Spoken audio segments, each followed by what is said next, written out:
Okay, imagine this.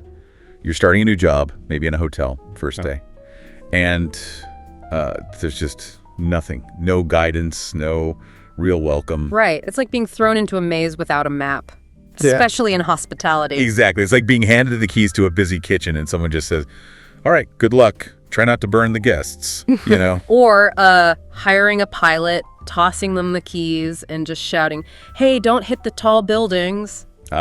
Yeah, it sounds completely absurd, but honestly, that feeling, it's the reality for so many people stepping into mid-segment hotels. Over 60%, in fact, based on some pretty solid research, they operate with no formal HR, no proper induction. And that's what this deep dive is all about today. It's this critical blind spot in the hospitality industry. It really is. We're talking about the hidden costs, this sort of quiet disaster that happens when that structure is missing. It's not just about, paperwork or systems. No, it's about the people, how it affects them, and then inevitably how it affects the actual business, the bottom line. Precisely. So our mission today is to unpack the real-world consequences of this. We've got data, we've got examples. And crucially, we want to get into some practical, low-cost solutions that can actually turn that chaos into connection. We're leaning heavily on research by Chef Arun Chanda here. Yeah, his work really cuts to the chase. And the first thing that jumps out is that number you mentioned. Over 60% of mid-segment hotels in India and Southeast Asia operating without formal HR. 60%. Yeah. It's not a small fraction, is it? It's the majority. It really makes you stop and think. When I first saw that figure, the immediate thing was, wow, the hidden costs, the ripple effects. What kind of ripple effects are we talking about? Well, the most obvious one is turnover. In these places, it often goes over 100% per year. Wait, over 100%? So you're replacing basically your entire team, maybe more, every single year. Exactly. Imagine the energy drain, the cost, the inconsistency. It's not just a revolving door, it's like a constant whirlwind. Bleeds the business dry, slowly but surely. That sounds exhausting, just trying to keep positions filled. Totally. But, there's a flip side. The research also shows hotels that do have structured onboarding, they see like a 20-30% jump in guest satisfaction. 20 to 30%, that's huge. And that's showing up in reviews, like on TripAdvisor and Yelp. Directly, because it's not just about knowing how to, say, make a bed correctly. It's about confidence. Okay. Confidence. Yeah.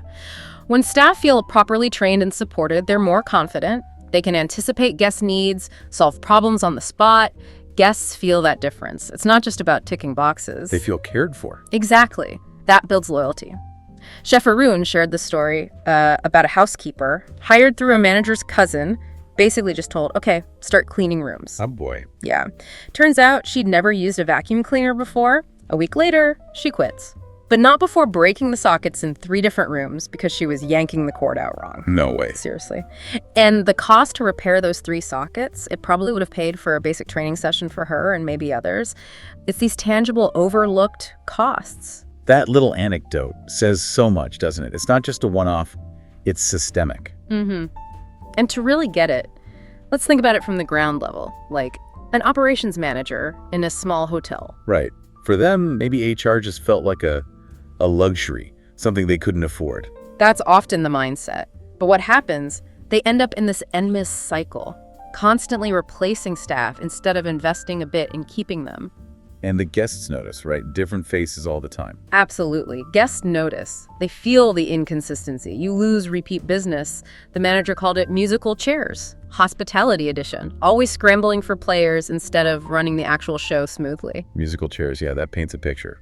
Exhausting. So exhausting. But look, the good news is it doesn't take a massive overhaul. Even a little structure makes a difference. Okay, like what does an HR consultant say? Well, one consultant worked with a client who had, get this, 30% monthly attrition. 30% a month. That's almost a third of the staff gone every single month. Insane, right? But they brought it down to 10% just by putting in some simple things. Simple like a proper, maybe 2-hour induction session for new hires, a buddy system pairing them with someone experienced for the first week or 2, and regular, even just monthly check-ins with their manager. So nothing crazy expensive or complicated. Not at all. It just proves that a little bit of consistent structure beats that sink or swim approach every single time. It's about making people feel seen, equipped, valued. And Chef Arun's research backs this up with real examples, doesn't it? Success stories. Oh, yeah, plenty. Yeah. Like the firm residency in India, they went for a sort of hybrid model. Hybrid. Yeah, they used an outsourced HR consultant for the high-level stuff, compliance, strategy, but they also had a junior HR person actually on site. Okay, best of both worlds. Kind of. It let them tackle compliance issues quickly, but also build that internal support. Employee satisfaction went up, retention improved, smart allocation, not necessarily a huge budget increase. Interesting. And it's not always about just compliance, right? What about places like Serene Haven Hotel? They focus more on values. Right. Serene Haven really leaned into value-based recruitment, looking for people who genuinely clicked with their service philosophy, not just ticking skill boxes. So hiring for attitude, training for skill. Pretty much. And they invested in ongoing training, not just the how, but the why. Why does this task matter to the guest? Connecting the dots for them. Exactly. When staff feel connected to the mission, feel like they're growing, it shines through. Guests remember that warmth, that personal touch. That's what brings them back. And what about cost efficiency? Big chains must have solutions too. For sure. Look at Ibis Budget in Southeast Asia. They use remote HR hubs, digital onboarding, online training modules. It keeps things consistent and cost-effective across multiple properties. So solutions exist at different scales. Okay, so the solutions are there. Let's flip back to the pitfalls, though. Yeah. If hotels don't do this, what are the clear consequences? Well, number one, no structure often means staff burnout. People are overworked, unclear on roles. That leads directly to poor service. Simple as that. Makes sense. And no feedback means? High attrition. If people can't voice concerns, don't get guidance, don't see a future, they leave. Why stay? And the big one, compliance. Oh, yeah. No proper HR, you're wide open to legal risks, labor laws, safety regulations. It's a minefield. Plus, no training equals mistakes, Yeah. right? Like the vacuum cleaner story.